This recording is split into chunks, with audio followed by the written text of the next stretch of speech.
boy looks up to his father for a sign or an approving eye. Oh, it's funny how those ones so close are now gone, still so affect our lives. Oh, see, yes, I'm coming. Oh, see, yes, I'll be coming. Since so figa where mama no man. You know the tide is turning. Oh, see, yes, you know the tide is turning. Make my crossing over the stark land. Gonna touch your face. Gonna lay me down in your grace.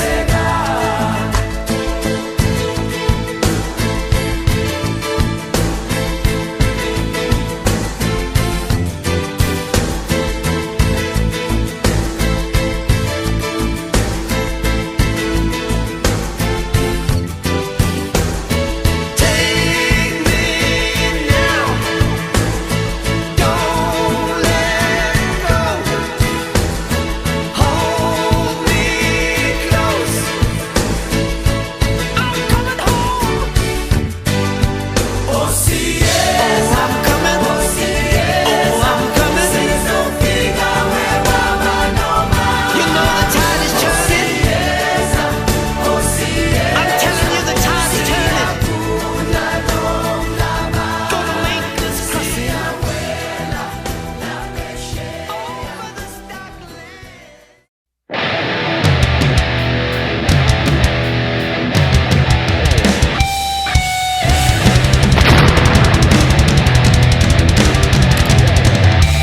All right, ladies and gentlemen, welcome to another show of Reactionary Opinions, another episode.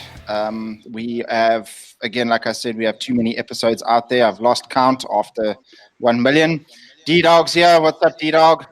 Oh, just enjoying my throne of perpetual indulgence and white privilege. Excellent. Russell's here. What's happening there, Russell? All good. The week's marching on, but I'm here. I'm looking forward to listening to what our guest has got to say tonight. Oh, yes. Talking about guests, we have a humdinger of a guest on the show this week. The legendary Mpiyakhe Dhlamini is joining us. None other than Mpiyakhe Dhlamini. But before we get into more about our guest, let's do the meme of the week, which I have right in front of me. And in honor of Mpiyakhe Dhlamini and his notorious liking towards Area 51 memes, we have one Area 51 meme over here. Mark Zuckerberg is sponsoring Area 51 raid to free his dad from captivity.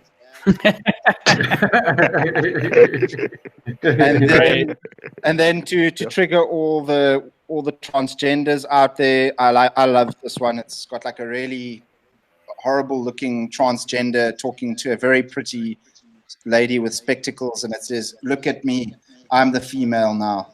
So I thought that was quite good. That's pretty good. Good one. Memes are just great. Anyway, so the legendary Mpiyakhe Dhlamini is here on the show today to talk about,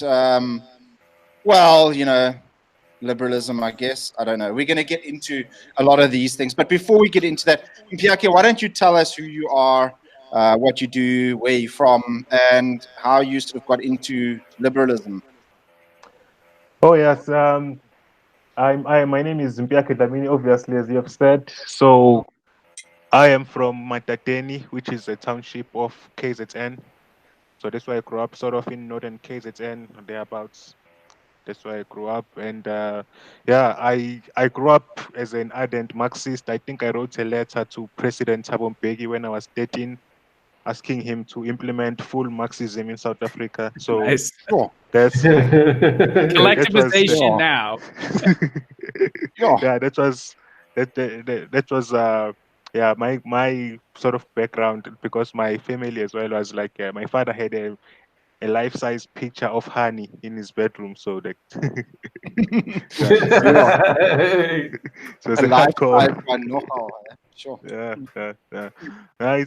He's actually the greatest intellectual influence I've had, because of the sort of conversations we used to have and the logic that he displayed when I talked to him. Even though right now we would probably be on opposite sides of the political spectrum, I think I always have that respect for him, and I think it also taught me to have respect for all my other opponents that I've come to meet in life. Because, at the end of the day, I believe that everyone wants to be a good person, so that's a shared basis for something to be made from that. So we can reach middle ground if we all want the same things. Yeah. And then, as in terms of how did I get into liberalism, it was Ron Paul actually in the 2008 and 2012 campaigns. That's when because I was into Obama at the time. I was supporting him massively, first black president and all of that. But when I saw Ron Paul and what he was saying, like, I was intrigued, and so I did more research, watched all his YouTube videos, read all of his books that are available online. And then I was convinced. I mean, the guy, like, every question, every doubt that I had, he answered it with clear logic, simple, not complicated at all. And I appreciated that. And then I ended up learning more as I sort of became more and more. I got deeper into the rabbit hole of libertarians and the culture and the meme culture and anarcho-capitalism and all of that. And yeah, this is me today. So you got a proper red pilling, and you actually, from the sounds of it, you went and made sure you got thoroughly red pilled. Yeah? Yes, because I had a lot of doubts. You can understand, having grown up as a Marxist, it was the only thing I knew. It was the system I believed in. But Ron Paul answered all my questions, so I had to be intellectually honest. That's fascinating. And you're from KZN, born and raised, eh? Yeah, yes, that's where I was raised. So why are you not a Zulu nationalist then, man? Because I have seen how African nationalism ended up turning on the Afrikaners themselves. So I mean, why would I be a nationalist having seen South Africa's history? Yeah, True. Good point. True. So so you went and you were a full-on Marxist, wrote a letter to Thabo Mpiyakhe when you were 13 years old, and you started sort of converting. You started Late 2000s. you started, your transformation, I guess. I don't know what you would call it. Transformation. Any of those are fine. Yeah, you started sort of changing your opinions and your political alignment in 2006. You said, right? In 2008 for the presidential. That would be the campaign, Ron Paul campaign. Yeah. So that's when. So you were a Marxist right up until what, your 20s or what? So 2009 was 10 years ago. So I would say right up until my 18. When I was 18, 10 years ago. Yeah. Okay. Oh, hectic. Okay, now we know how old Mpiyakhe Dhlamini is. Yeah, do the math. Yeah. So Dylan, I can add no. Yeah, exactly. So Dylan, I'm going to get you to ask Mpiyakhe question number 4. Okay, yeah, sure, man. So, it's funny you say, hearing you say all this, because I had a fairly similar kind of journey around the same time, sort of the late 2000s. I think I sort of kind of came into it in about 2012, though. I was, except instead of being a Marxist, I was kind of a neocon, because that was, kind of where I came from, Alaska. But, I started biting off on the Ron Paul videos, watching Stefan Molyneux and stuff back then. And then, got into the whole Ancap thing. And I'm kind of a monarchist now, but you'll get there. Anyways, but basically, I want you to sort of explain your ideas, sell liberalism to us. So, I mean, we probably know a bit about what your liberalism broadly construed. But to anyone listening, how would you define? And by liberalism, I assume we're all talking about classical liberalism, the ideas that you would find in someone like Thomas Jefferson, limited government, free markets, things like that. So I want you to sort of sell liberalism to us, tell us sort of the track record, the history, and sort of how you see how it operates, and compares to other competing political ideologies. Okay. So the thing that marks out liberalism is that it proceeds from the simple facts observable. Everyone can agree on this, that we are all individuals. We don't share your thought space, you don't share your consciousness, you are distinct, you are discrete, you are yourself. Maybe you commune with God from the inside or whatever, but you don't share that with any other human being. You have sovereignty within yourself. That is self-evident, that is something that everyone can see. And so from that, you can proceed as to the point where you ask yourself the question then, what is the natural restriction on the behavior or the action of this self-evident entity, the individual? What are the natural restrictions that nature or other human beings would put on this individual for whatever reason? And then because we of the fact that we are all discrete entities sovereign in ourselves, then the only reasonable explanation of that is liberty. The only reasonable answer to that is liberty, where you give everyone the maximum amount of freedom to act as long as this doesn't interfere in the rights of others to do the same. And so that's my conception of it. That's what I believe. Yeah. Is that? And in terms, Sorry, Mpiyakhe. Sorry, I interrupted. so Bill, I wanted to answer the rest of your question where you said do a comparison with all the other systems. So every other system out there, in if you pose it against liberalism as the broad classical liberalism proceeding into libertarianism and capism and all of that, having that as a broad umbrella for all of these things, you see that every other system is collectivist in nature. It doesn't proceed from the individual. It proceeds from analyzing group behavior.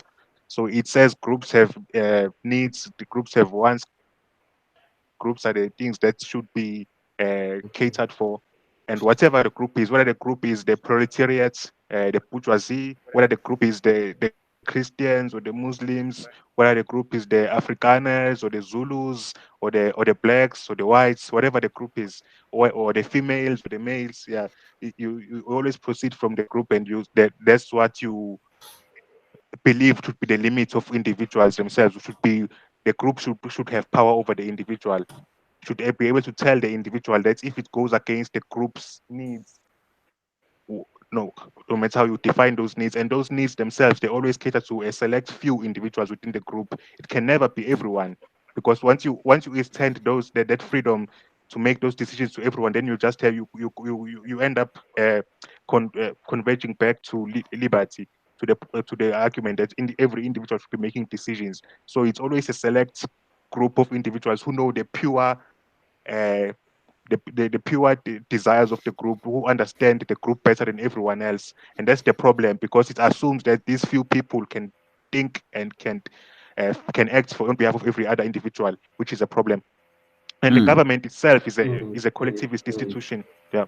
Correct. Yeah. So the government itself, because how many times have we heard that the South African government is allied with China, with Cuba? I mean, I don't want to be allied with Cuba. I don't want to be allied with China. But the government, it says it's acting on my behalf, being allied with all these anti-freedom nations, and so that's where I proceed from. Yeah.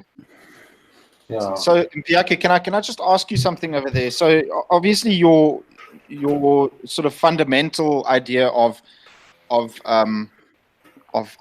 liberalism and stuff is sort of individual liberties, as many individual liberties as you can give the individual, without, as long as it doesn't interfere with other individuals. Am I on the right page? Yes. So this Okay. is So this is Locke's idea, and it's been a part of classical liberalism ever since. The idea that everyone should have just as much freedom is just as much freedom to act as everyone else. Like, you shouldn't. It's only the freedom to act, by the way. It's not the freedom of what your environment that you act in is. It's not the freedom of choosing whatever your height that you are able to act from, or something like that, or something stupid. So the only inequality that we care about is inequality before the law. We don't care about inequality in terms of superior genes, in terms of parents who made better life choices, for example. We don't care about all of that. Your freedom to act is still preserved despite all of those other things. That's true enough. Could disadvantage you, but you still have the freedom to act yourself out of the situation. Yeah. So negative rights, essentially. Yes, exactly. Mpiyakhe, that also ties in then also with the what do you call it, the non-aggression principle or the non-harm principle. Yes. So it's basically individual rights as long as they don't harm other individuals. Yes. So so the idea is that the one who initiates aggression, the one who initiates force, that's when you can defend yourself. When someone initiates force against you, you are never under any condition you are never allowed to initiate force against someone else. Now, the mere presence of a government violates this principle, because government, what does it do? It passes legislation. All legislation is the initiation of force. Correct. Yes, absolutely. I can see Mpiyakhe. I can see how. I mean, we for pretty much everything that you said, I'm pretty sure myself and Russell and Dylan all agree with you. I just see this is why liberal societies and liberal countries and stuff. I don't know. They've got a bit of a. I can see how things can go horribly wrong. That's all I'm saying. I can see how giving people as much freedoms as they want until as long as it doesn't interfere with other people and stuff. I can see that sort of it's a very difficult thing to nail down. You understand what I'm saying, and especially in a political I hear you. area. And I can see. I don't know. I can just see how it goes. How it can go very wrong. Just because, I mean, if you think about it like this, okay, if liberty and freedom and everything is sort of the most important thing in your society, and especially with regards to individual freedoms and individual rights, who stops there? I mean, like, say for example, who determines if it's actually interfering with me or not? You understand? So, for example, I mean, you would as a liberal or a let's put this out there. Mpiyakhe is actually an anarchist. He's not a. He's Ancaps. He's an Ancap. Yeah, he's an anarcho-capitalist. He's not a. It's my old stomping grounds, man. He's not a libertarian or a lolbertarian or a soy-bertarian. He's a consistent libertarian, is what he is. Yeah, That's what I like to think. He's a real good. So I can see. So say for example, So you as a liberal or an anarchist and stuff, you would believe that something like pornography would be acceptable because it basically it's freedom of expression. So freedom of expression to you. This voluntary association. I think I understand you now, and that's a very fair question, because actually my foundational ideology is actually not libertarianism. It's not what's at the core of my being. What is at the core of my being is God, is Christianity, is the law of God, is the word of God. So that's what creates my libertarianism. And so I'm not saying that it's right. I'm not saying that it's allowed or it's okay. But I'm saying that it's not the job of other human beings to prevent you as an individual from committing that sin. Right. So individual responsibilities and that sort of thing. I guess that's yeah. And it's not only a contract between yourself and other human beings, it's a contract between yourself and God as well. Actually, yeah. And this is sort of goes to something I was going to bring up a little bit later on, but I mean, because we're on it now, I guess this goes to where was it? Question 10.2. So, are liberal ethics to be rationalized, sustained without a theistical framework? And it sounds to me like you're sort of positing that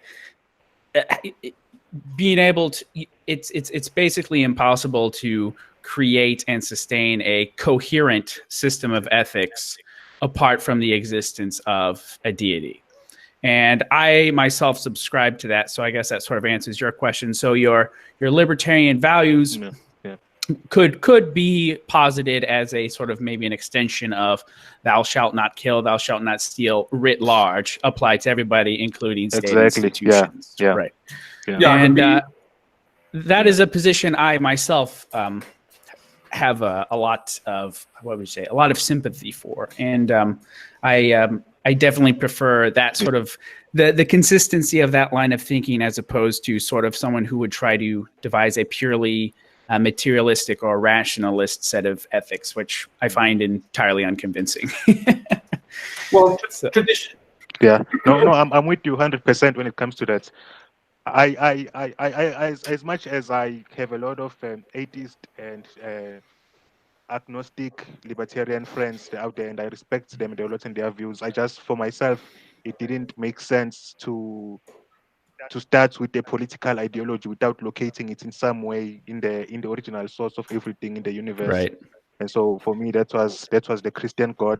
And so that's otherwise, I mean, I feel like it becomes arbitrary if you don't do that, because you don't have a stable source of all your I agree completely, which is one of the big problems I have with this sort of materialistic, just purely rationalistic ethics, because at a certain point, you got to have some sort of axiom by which you sort of start and then build your worldview around. And so you can say, well, for instance, universally preferable behavior. I found a kind of a silly, line of argument. It's like, oh, it's just universally preferable behavior. I'm like, well, according to who? This is the whole thing. What do you mean? So I definitely think your system, or your way of reasoning, your position, there might be some pragmatic issues someone might raise up, but at least you're definitely much more, I think, philosophically better founded than your run-of-the-mill fedora libertarian. So Mpiyakhe, you don't subscribe to the notion that we can just reduce everything to facts, figures, and graphs, and think numbers on a piece of paper and find solutions from that. We actually have to get into the nature of man, all these and in relation to God, all these sorts of things, to actually be able to build from the bottom up, not just from a bunch of arbitrary things. No, it's not a coincidence that Christianity came after. Liberalism came after Christianity, and the place where Christianity flowered is also the same place that liberalism flowered. The Western. Well, I mean, the thing is, so Western Europe is based. Those two things are not coincidences. Yeah, Western Europe is essentially, if you want to be very broad about it, philosophically, is based still largely today on the Ten Commandments and the Sermon on the Mount. Now, which if you look at the liberal sort of ideas that Mpiyakhe is supporting here, you can see how much of those ideas actually are from those two areas of the Christian faith. No, exactly. Christ himself, whenever he talks about himself and his mission on earth, he always locates it within the individual. He says, like, when he says that he knocks at the door, and then you only you choose to answer, it's all directed at the individual. He's asking the individual person to make the choice to accept him. That's where free will comes in. And free will doesn't always work out in our favor. People can use their free will to shoot up a school, for example. What can you do? You can't force people to be good. And God will deal with those people, because his law is as inviolable, and even much more so than the law that we have on earth now. So correct, yeah. Now, I guess this sort of moves on to the next position, because it sounds like we all have a sort of a common ground by which we could sort of branch out this conversation from here. So the next point is one of the things that I've sort of began to question, and why I'm not entirely sold on liberalism anymore, is questioning sort of the staying power of liberalism. Because it seems to me that there always seems to be a certain point at which liberal societies sort of have a degenerative quality where they end up careening into statism. So there's the idea of people having liberty. I should be free to this and that, and then basically the notion that we should have more people represented. I have a right to vote. How come or you have a right to vote? How come I don't have a right to vote? And then you end up having this imbalance over time. And then basically one of my problems with liberalisms nowadays is the notion of its staying power and trying to prevent it from careening into statism, because the United States basically was kind of the laboratory experiment of liberalism, I think. So, they had kind of all the right ingredients: federalized system, small local government, restricted franchise of the vote. But now it's the biggest government on earth with its fingers in all the pies, and has killed, millions of people globally for corporate interests and stuff. It's now an empire. Yeah. And it's been for a long time. I guess how would you just address questions like that, I guess? So I have to ask, like, which we have seen in the first empires appeared on Earth a few thousand years ago, and we have seen that the state, once it exists, it has almost this insatiable edge to grow, to influence other states, to grow its own power, to do all of those things. So it's difficult to say if any particular political system will fix that, because I think it's in the nature of the state to do all of those things. And America, actually, it's one of the more circumspect powers to wield military force. Like for example, if you think of the past, we've had things like the Assyrian empires, which just would besiege a city and then wipe out everyone inside the walls.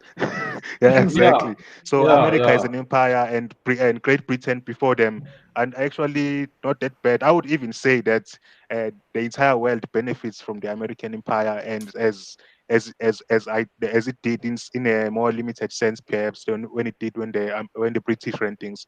So it's not that empire is necessarily bad on its own, but of course it comes with costs for the domestic population, which is an increase in statism, as Americans know, and all of that stuff.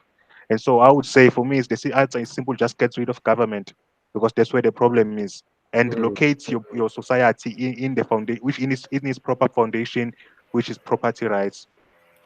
Yeah. So basically, I guess sort of your answer to that would be, yes, I acknowledge sort of the problems, but the very existence of the state itself is kind of the issue, where it perpetuates itself and seeks to obtain more and more power and resources. Okay. The next point connected. Sorry, can I interrupt there? Yeah. Interrupt there just quickly. Sorry, Mpiyakhe.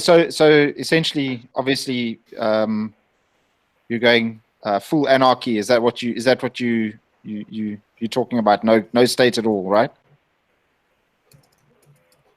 Yes, no state at all, but voluntary agreements meant to maintain peace among people.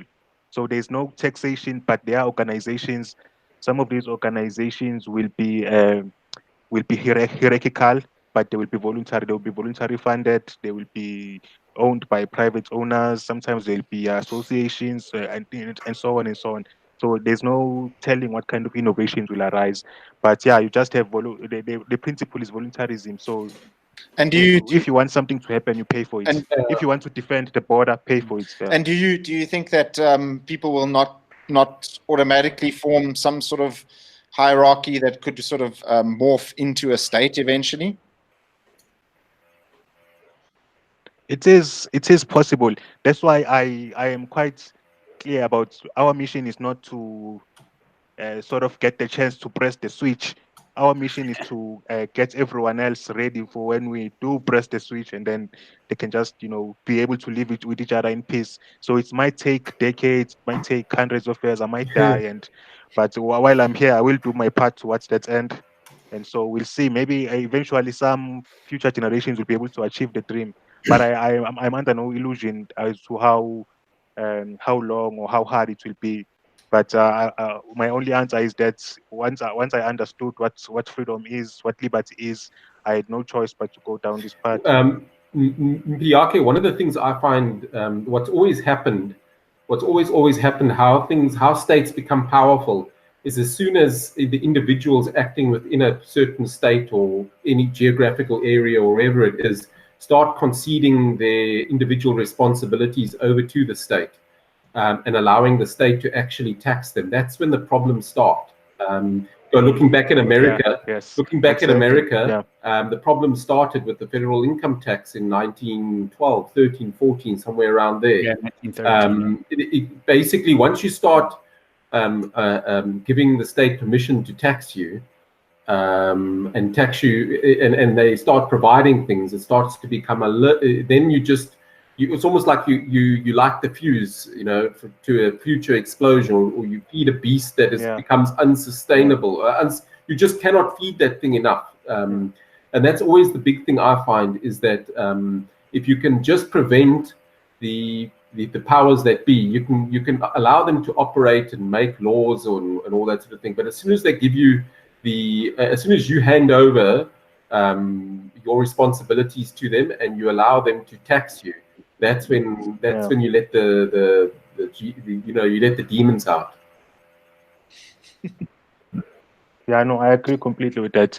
Once you give up your own responsibility, I think it's over, basically. Once you say, okay, you can have a part of my property, just keep me safe or whatever, that's you're done. So you must always be responsible for your own life, defend yourself. And it starts by, in South Africa, we have a long way to go.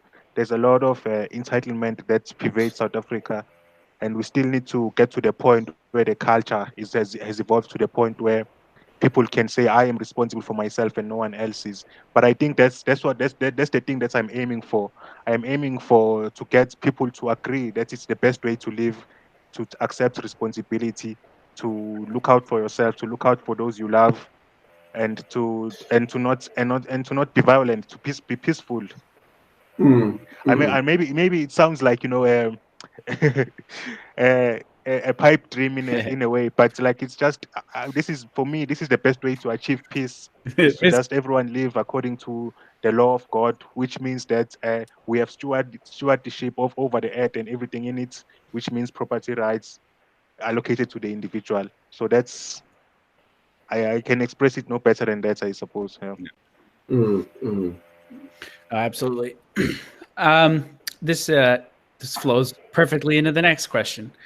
So Andrew Breitbart had the famous quote, politics is downstream from culture. So a lot of people take that to mean that the society changes and then the government plays catch up. Now, what I take that, and I think if you want to interpret it that way, it's half right. So the government does only change policy significantly once the society has already shifted, had a change of mindset, which is why you can have Barack Obama in 2007 campaigning saying, I believe marriage is between a man and a woman, and that's just the way it is. And then 5 years later, he can have a totally different position, and anyone who thinks differently is, the most horrible bigot imaginable. And clearly culture goes first, and then the politics. But I think it's very naive to assume that culture is just a sort of natural thing which is created.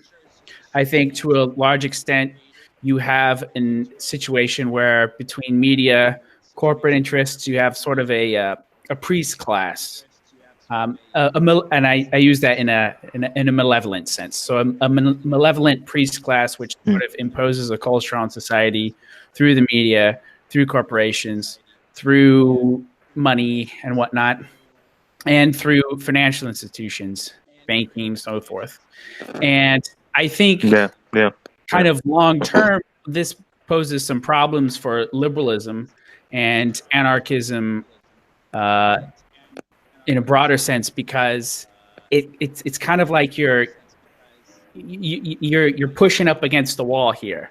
Like, even in a sort of free society without government, big business has no interest in necessarily having a free society. They're interested in control, profit first, but then after that, it's beyond money. It's about maintaining their position.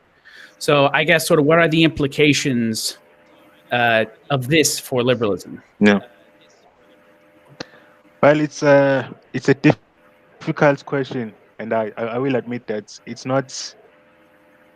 The problem is that if everyone was like the three of you guys, I mean, this wouldn't be a problem because everyone would be thinking for themselves. So you would get something from the media or whoever, and then you would process it yourself and you would make the most rational decision. But a lot of people have given up the responsibility to think for themselves. And so it fits into all the other stuff we've been talking about tonight, that people have just given up thinking for themselves. And it's not clear that the solution to that is introducing someone on top of that to think for people even more. Like it doesn't solve the long-term problem.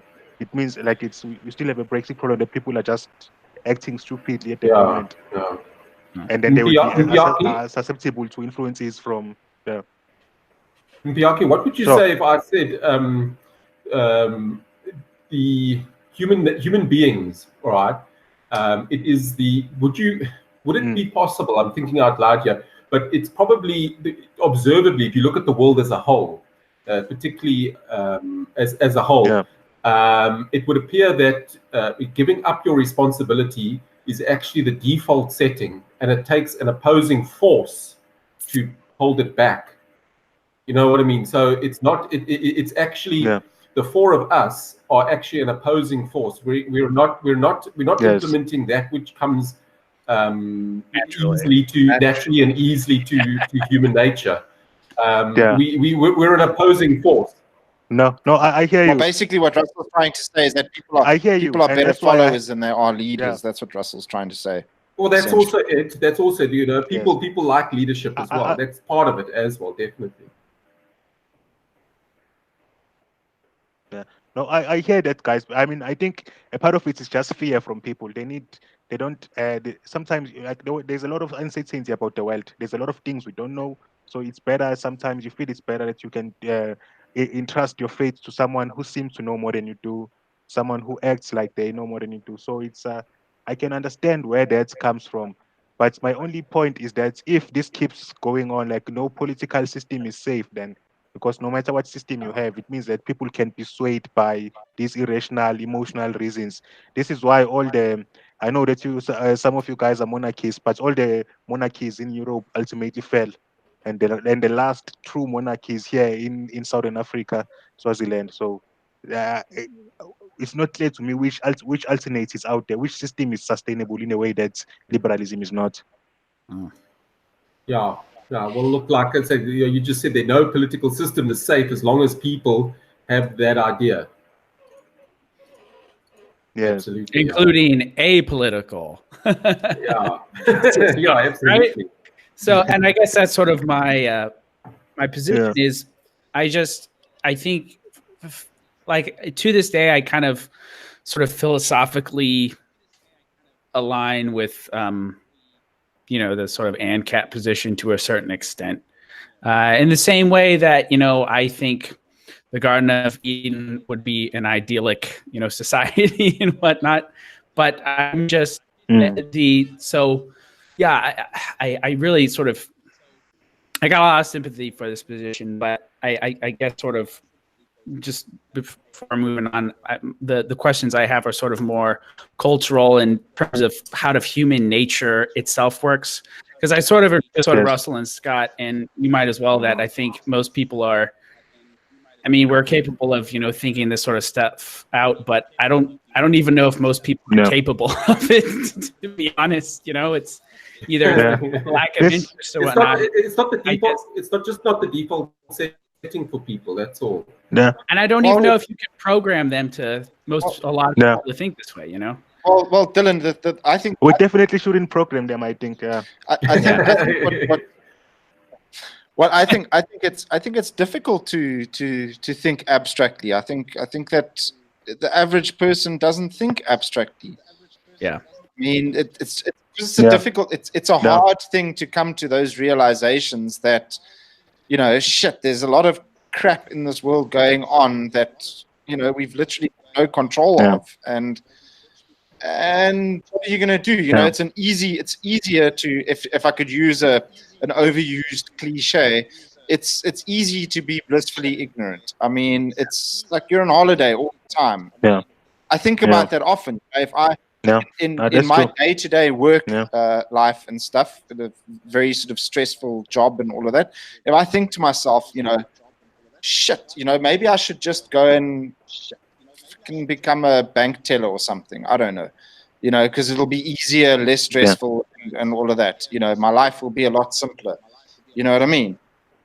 But you know, because people just don't. It's true what Mpiyakhe says. People just don't want to take the responsibility of facing those facts. I think I read a very good article from the IRR a few weeks ago, where the title was that it should be something like it should be okay to say that if you don't work, then you die, something like that. And that struck me because I believe that's a huge part of the problem we have now with people not taking responsibility. We have separated ourselves from God's law, I would say, and the law of nature by necessity, which is that we survive in this earth through our own efforts, helped by God, helped out by our neighbors if they wish, and so on. So we that's the only way we survive. We do not survive by coercion. When we start coercing someone else to work for us, to take care of our needs, then that's transgressing against the law of God. And I think we've sort of lost that now, because in many countries in the world today, it's possible to survive without adding anything, not being productive. And I think I would call that a sin. Yeah. No, and even the Bible would agree with you there. In 2 Thessalonians, Paul himself says, "If a man will not work, he shall not eat." Period. Exactly. So, you know, that's so. And that's why I am shocked. I am shocked that so many liberals support a UBI, for example. For me, it makes no sense. Yeah. I've got no idea why, and that's also one thing that I've seen a lot of liberals spouting is the UBI, and that just same as Mpiyakhe. It's got me like. What? You know? And the thing too is that it's sort of just stage one thinking, because I mean, even if they did implement a UBI, what's the long-term effect of that? All of a sudden, you have just introduced tons more money into circulation, so prices are naturally going to increase. And then all of a sudden, the UPI you gave them that was a living wage worth at $1,000 a month is now valued at $500, and now you're just going to have to keep ratcheting up the UBI in order to. So it's not even a sustainable idea. That's a very good point. Yeah. I think it goes deeper than that. I don't know if you'd agree with me on this, Mpiyakhe. I think it goes deeper than that. Specifically, while we're on the UBI topic and stuff, I think things like fulfillment and pride in your work and all of that is an important thing with regards to how you raise your family. Work ethic, all of that sort of thing is important, for instilling that personal responsibility on someone. But if you implement something like a universal, living wage or whatever it is, you lose that drive, you lose that reason for doing anything. It's just I don't know.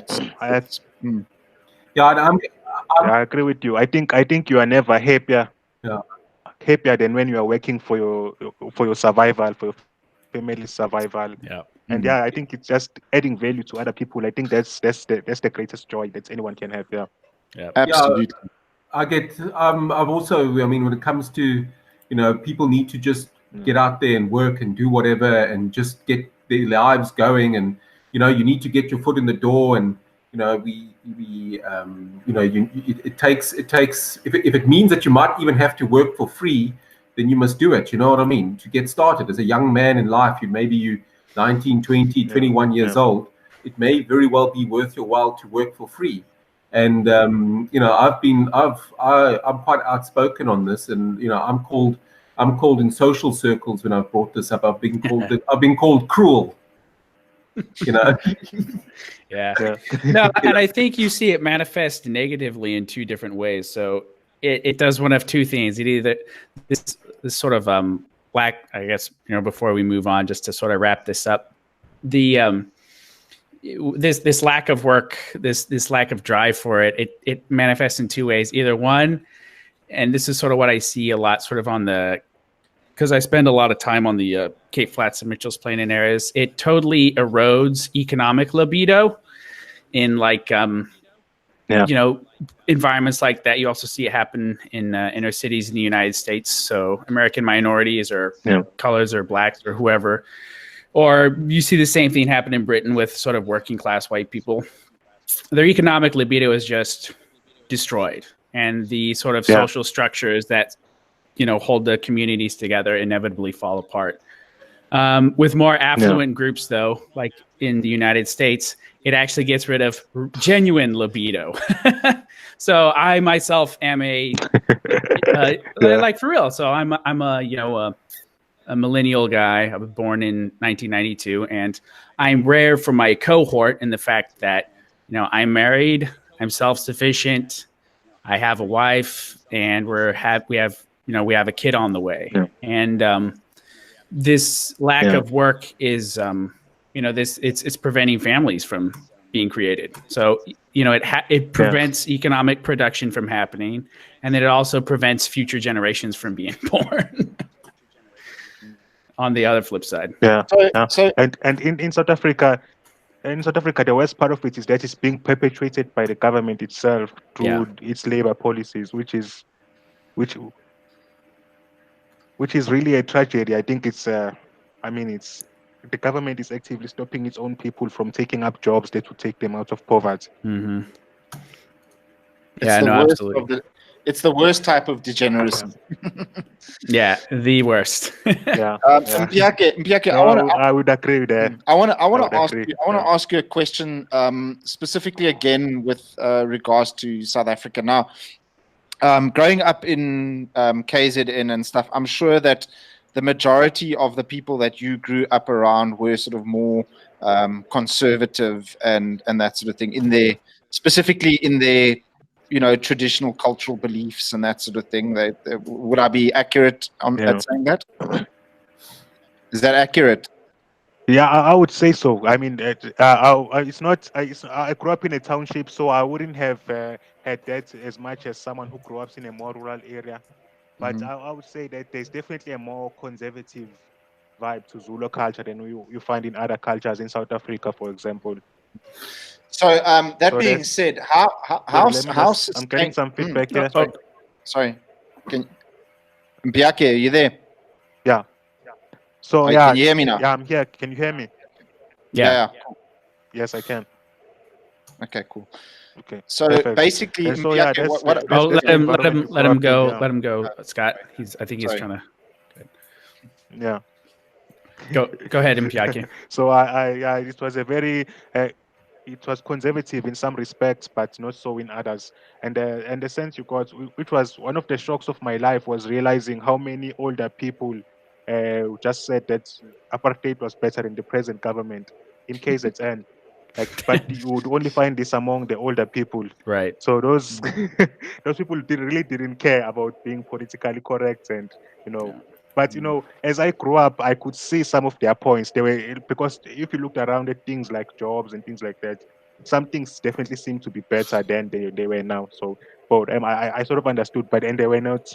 Zulus are not known for catering to people's feelings. So yeah, I've heard the same thing among older colored gentlemen in my acquaintance as well. I think that sort of, because I mean, myself and Russell grew up in the Eastern Cape and Mpiyakhe, so we often heard that amongst the sort of older black people there and stuff. And I think that's sort of a very simplistic view of things, because an oak living in a township and stuff, who's at the time that he said it, that he's 65 years old and all of that, and all he wants is a job, So he would say something like, things were better during apartheid because maybe he had a job then. You know what I mean? No. Yeah, no, apartheid was definitely terrible. It denied rights to millions and millions of Black South Africans, colored people, and Indians. So it was a terrible system that we are still dealing with in many ways as a country. It also taught the present government many bad ideas, like these state-owned enterprises, for example, being one very bad idea. And so that's it was terrible in many respects. But as I was saying, like you can't. You can't. Older people are much more because they you must remember where I grew up. Before apartheid, it had been, before democracy, it had been the KwaZulu government. So it had not been directly the let's say the white government. So it had been the KwaZulu government, and so people, I think, still loved the IFP even then. So they would not really refer to, let's say, de Klerk or someone like that. They would refer to Gaja, Teles, and so on. So that's, for them, it was their government that provided services to them, and so that's how they saw it. But I think eventually a culture change took place because the province switched from the IFP to the ANC, and it's immediately that happened. You saw, like, it's funny, we were talking about politics is downstream from culture before, and this I could almost see it happening in KZN, because as soon as this culture of self-dependence and all of these things died, that's when you started to see the IFP slide, and then the ANC took over, and now the culture of entitlement has spread throughout the entire provinces. Businesses which used to thrive under apartheid have shut down, and so you see that it's really a terrible thing that has happened, and and it's because I think. Yeah. So Mpiyakhe, can I just ask you one question over there with regards to on the same point and stuff?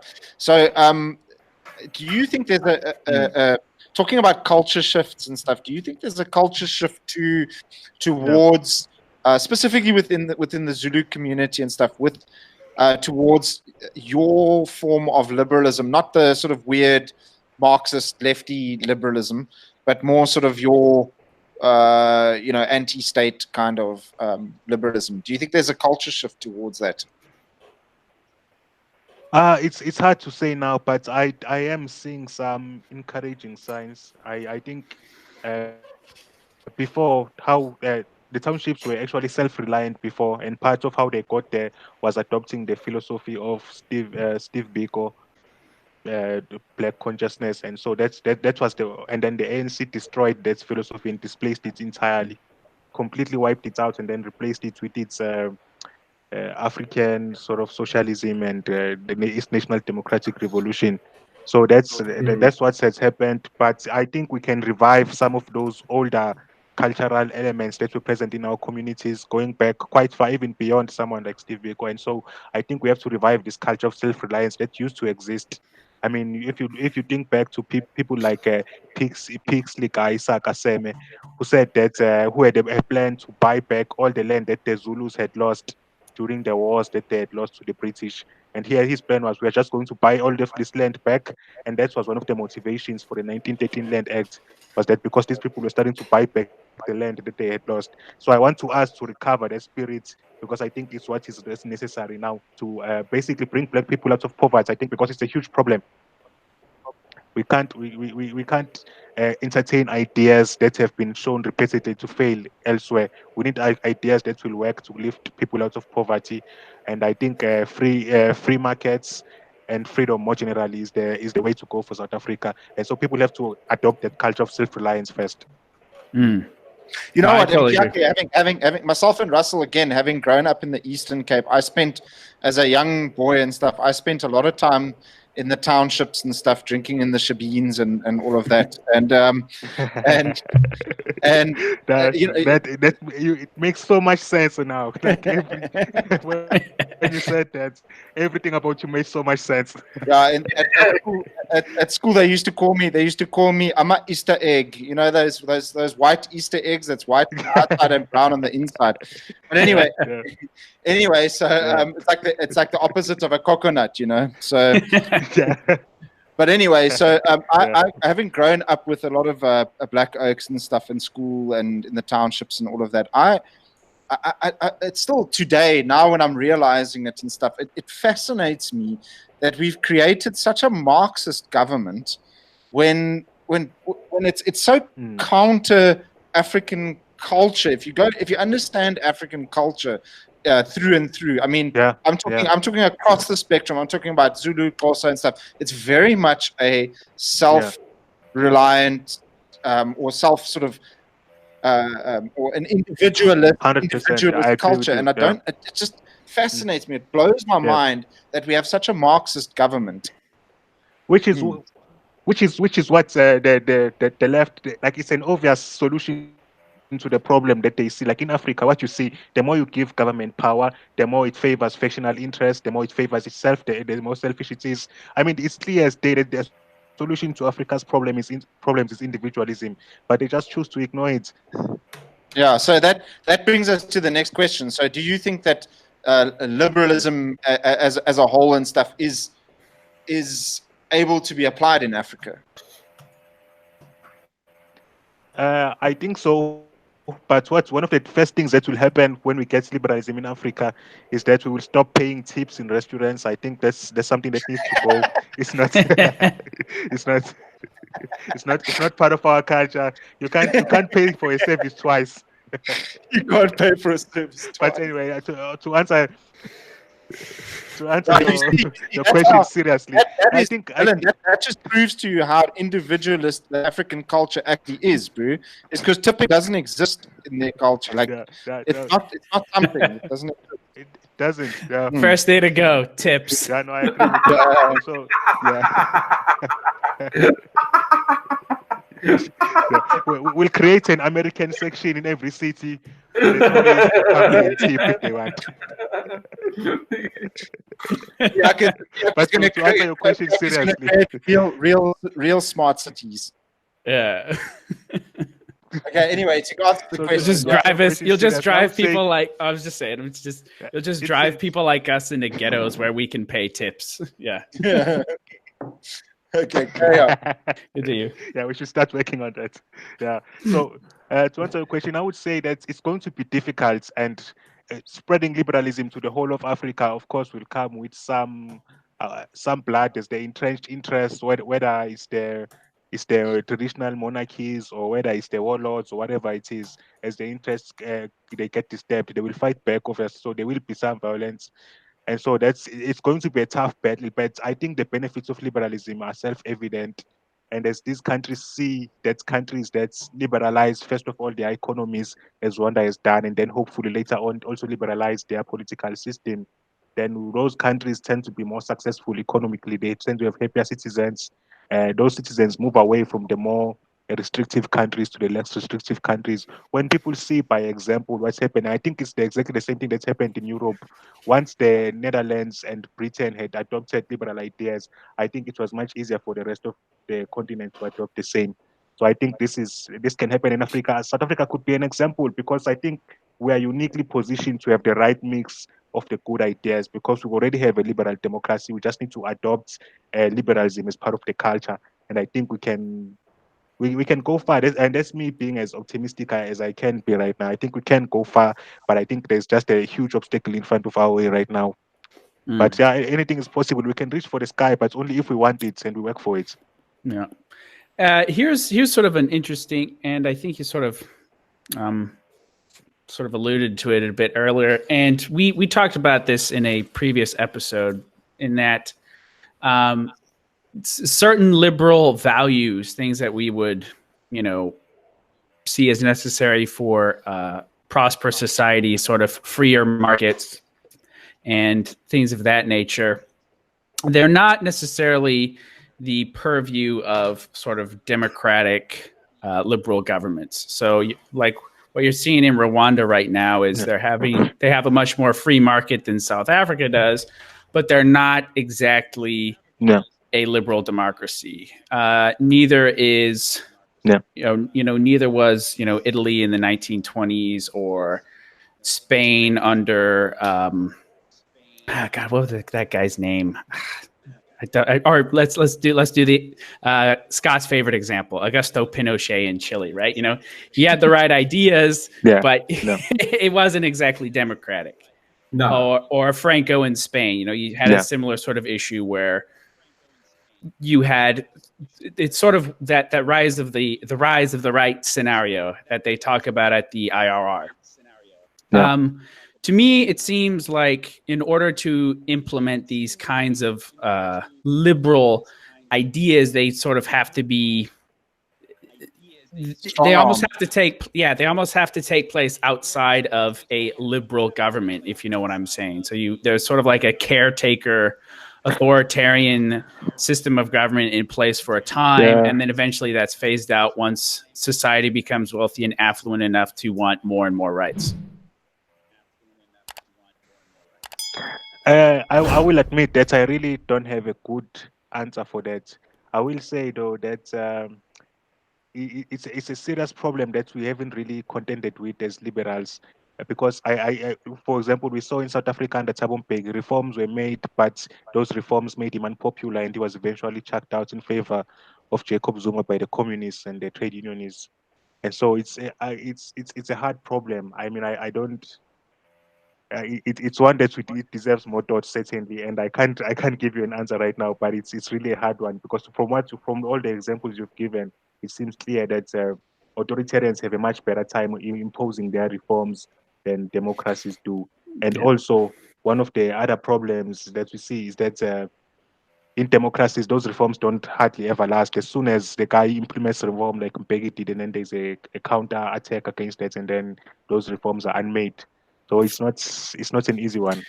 Yeah, and the thing too is, if you look across, I mean, this isn't, and you know, you've already mentioned it's not an isolated, you know, instance. I'm not cherry picking here. If you basically look at every government over the past 150 years that went from third world to first world, they basically all had this sort of authoritarian period where they just made things work. And if you look in Europe, for example, they'd say, oh, well, what about Germany? Well, Germany had a Kaiser up until, you know, the end of World War I, basically. And they were already rich by that point, by global standards.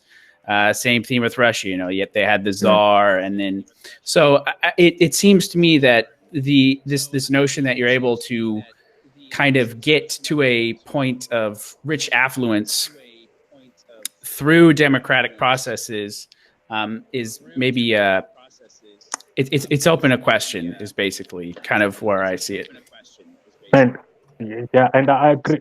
As much as I agree with you that the data is definitely against someone like me when it comes to something like that, I will say though that there's a tremendous amount of risk, because obviously with an authoritarian, you don't know going into what the guy is going to do, because he has so much power. Right. So it's only like it doesn't address the question, of course, but it's just it's one of those things, man. It's one of those problems that we have to figure out how to solve here in Africa, because otherwise we can't tolerate this forever. I mean, the deprivation that goes on in this continent is terrible. It has to stop now, and I hope people adopt the right ideas. I hope we can change the culture enough that it starts influencing the politics. And other than that, I'm putting my faith on the people of this continent to take their faith in their own hands. So that's why I don't dumb down things for people. I talk to them plainly. I don't conceal anything. I don't try to say things that will make them feel good. I say it as it is, because I hope that we can have a productive adult conversation, and then maybe we can convince each other. Yeah. Interesting. Just a quick side note, Mpiyakhe. I remember reading an article about research done by, I think it was the IRR, where their research indicated that about 60% of all South Africans would forego democratic rights in favor of basics like jobs, safety and security, just the basics in life, so they can live out their lives peacefully. They would forego all democratic rights in exchange for that. But there's no guarantees. There's no way to hold those people accountable for those promises. You see, I've developed just an incurable mistrust of government. So I don't trust anyone who wants to wield power over me. It would be great if we could get someone who sort of liberalizes things and then lets go of power, a Cincinnati or a George Washington, someone like that. But it's a very hard part to walk. Agree. It's hard, man. I don't see it as a sustainable solution. I just hope that people are able to, number one, save the institutions we have. If we can't, then build up new institutions based on the primary institution of property rights. Okay, Mpiyakhe, I wanted to ask you a question over here. This was actually Russell's line of conversation, but is it okay if I mention it, Russell? No, go for it, Scott. Sure. So I don't mind. Is it possible to have liberalism and nationalism at the same time? So it depends on it depends on what nationalism you are talking about. So liberal nationalism, certainly you can have liberal institutions alongside that kind of nationalism, but it's almost an it's almost not nationalism, because if you look at it, what it's just saying is that you will respect these institutions, and if you don't respect these institutions, you will go to jail, and that's exactly the same as liberalism, what you're saying. So I'm not sure if that's too different from any other liberalism, but you can theoretically or conceptually subscribe to something like liberal nationalism, which says anyone can join this country or can join this state, but you have to subscribe to these values that we all agree to. So that's, I suppose, in that way you can self-identify people based on the ideas that they believe in, and I think the Americans have had the most success trying to do that. So yeah. So kind of a civic nationalist approach. Civic nationalist, yeah. Exactly, yeah. As opposed to something like, an ethnic nationalism or something like that. So, but the question becomes for me, like, what becomes the test? Let's say, for example, you have a theoretical civic national system. So, do you apply a collectivist test and say everyone who comes from these countries that don't believe in our values, or from these cultures that don't believe in our values, we will restrict entry for you, but then everyone else who comes from these cultures that we agree with their values will allow citizenship? Or is it individualized, where you say that you apply some objective test to you, and once we've determined that by this objective test that you actually believe in the same values that we do, then you can join this place? So that's the question I still have. Yeah. Yeah, that's the trick, because I think that it would, unfortunately, end up being the latter, Mpiyakhe, unfortunately, just because I don't know. It would be much better. It would be much better, obviously, to judge people on an individual basis. But I just from a country perspective and stuff, I think that it would. I don't know. I think it would end up being judged on your nation that you come from or whatever. Yeah, because if you look at the USA itself, for the longest time, it was able to thrive and prosper more than any other part of the world by just treating every immigrant from every country on earth exactly the same. They had no special dispensation for anyone until they decided to restrict immigration for the Chinese. But before that, they treated everyone on earth exactly the same. You could go to the USA, get into the country, and start making money. So that was one of the things that made the USA great. And so, what do you say to people who bring up that example?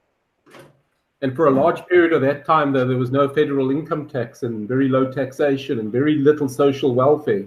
Yeah, you see, that's good point. That and the other aspect of that too is this is at a time in history when the cost of transportation was prohibitively high. So there was already kind of a self-selecting process just by the economics of it alone.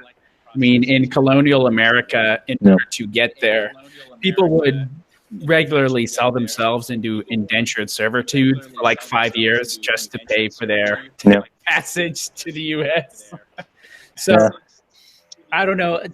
The one of the problems I have with sort of liberalism now, I used to be kind of an open borders sort of guy, and I think part of the problem is that when you have a sort of liberal, anti-nationalist sort of society, you know, sort of like the ridiculous nonsense Sweden or Britain is saying, oh, you know, we're a country of immigrants. I'm like, no, you're a country of Anglo-Saxons and have been for thousands of years, and you're too Sweden. Yeah. What the hell are you talking about? Yeah.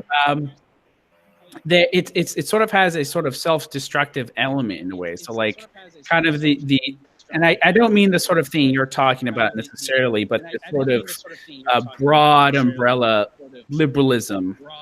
It sort of has the seeds of its own destructive root in for it. So it kind of assumes, yeah, you know, everybody has the same right, and you know, you could come here, but I mean, if you have Belgium, and then you move in 50 million Pakistanis, it's not Belgium anymore. You know, in a generation, they're not going to be speaking. No, I agree that Go ahead.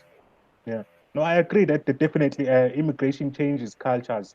I mean, this is one of the reasons why Joburg is such a freak of nature compared to the rest of South Africa. Like the culture, it has its own unique, very unique, extremely unique culture compared to the rest of the country. And then it's because a bunch of different people came together, went into the melting pot and created a culture of their own. And I think South Africa is generally a place like that. Maybe Joburg is an extreme example, but generally South Africa is like that. You have different cultures, each of which has fought against all the others at some point in time, but we managed to make it work. We generally don't hate each other. We like each other, despite what you see on social media. We do good things for each other. I mean, I was just hearing about the waitresses who've received 20,000 rand tips, the people who have been raised funds for after helping people. I mean, so like I think we are good people despite not really sharing the same culture as South Africans, but we are still able to be good people to each other. And I think if you can also see the negative effects of trying to protect your culture in the Japanese and in the Chinese, if you go back in history. So the Chinese decided to shut themselves off from the world while they were still the world's only superpower, while they were still leading. And then by doing that, they stagnated. They were surpassed by Europe. And so that's also a cautionary tale that too much inward lookingness, it can also harm you. And then you look at the Japanese in the past as well, but also in the present. One of the economic problems they are facing is that they are having a demographic crisis where the population just keeps aging, and then no one is able to do those kinds of jobs that are necessary to sustain the entire society. And it's because they don't want to allow their culture to be diluted by immigrants, and so it will die out. Yeah, if the trends continue the way they are, that would certainly be the case. Yeah, so I think this was a fascinating chat, guys. We need to sort of wrap this up. We've been going on for a little bit over an hour now. We don't want to keep. I will say that it has been fun hanging out with you guys. Yeah. Oh, man. I've hardly noticed the time. It was really, I really enjoyed it. Really cool. Yeah, so Mpiyakhe, thank you so much, man, for coming on. If your listeners and stuff don't know who Mpiyakhe is, go and follow him on Facebook, Mpiyakhe. So myself and Mpiyakhe are always tagging each other on memes with So interesting story, Mpiyakhe. So it gets quite serious. Yeah. Yeah. So one of my colleagues. Meme culture, man. Meme culture is real. Meme culture. So one of my colleagues at work. Interesting story. Yeah. One of my colleagues at work, he actually saw you tagged me in this one meme and stuff, and he checked and he had seen we had been tagging each other and stuff on Facebook and stuff, and he said, "Who is this?" And he actually clicked on you, and he actually told me, "Oh, I actually followed that Mpiyakhe guy, and he's quite interesting. He's got a lot of interesting things that he shares." So, yeah. All of our listeners, go and follow Mpiyakhe on Facebook. He definitely is a wealth of wisdom and a really, really inspirational oak. I really appreciate listening and reading his articles, by the way, as well. You didn't mention you're a talented writer, Mpiyakhe. Plug what you need to plug, Mpiyakhe. Yeah, no. Yeah, so people can go to my website, mpiyakhe.dlamini.com.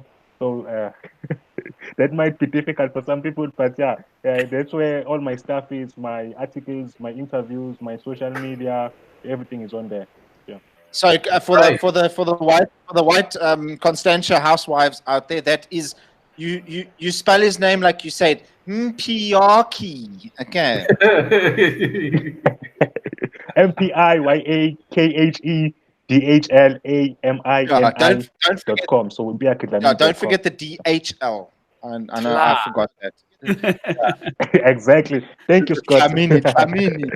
Yeah. So thank you so much, Mpiyakhe. It's really been a pleasure hanging out with you. What we're going to do is we're going to stop the broadcast and then we'll have a little bit of a chat when we go out. Thanks for hanging out, guys. Thanks, Dylan. Thanks, Russell. Thank you for having me on. It was nice. Enjoyed it. Yeah. Thanks, Mpiyakhe. It was great. Yeah, man. Yeah, top class. Yeah, enjoyed it. Thanks, guys. Stay reactionary out there, guys, because God wills it. God wills it.